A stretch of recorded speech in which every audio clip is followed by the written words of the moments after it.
I'm Brian Flynn. I'm a designer and I grew up playing with Lego bricks.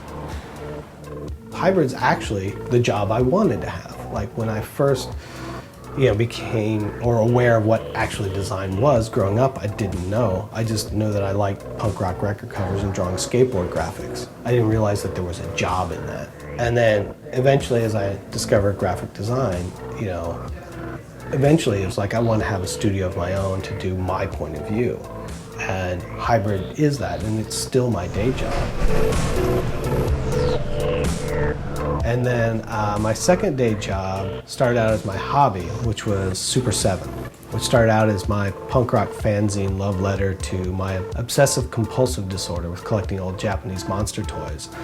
Over the last 11 years, we've made 500 or 600 toys, put out books, make t-shirts, and it's sort of turned into a whole brand that sort of encompasses anything and everything I feel like making.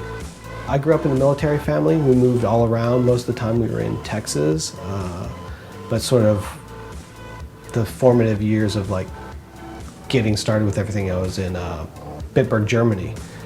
My mom worked at the Thrift on base, and we just had a tub of Legos. We didn't have instruction sheets, so there was no end goal. It wasn't a journey to a finite finish. It was just make things and let things come to life. And that was what was fun about it.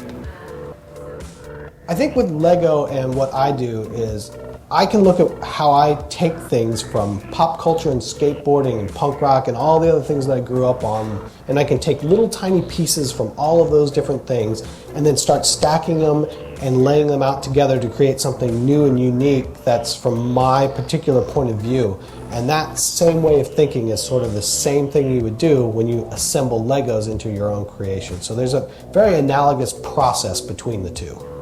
No one really has a negative association with Lego. There's not very many toys or brands that you can say that have no negative connotation. It just is. And everybody has a good experience with them because the only thing a Lego can be is what you project onto it. You can do whatever you want, and that blank canvas, I think, is what makes Lego different and unique.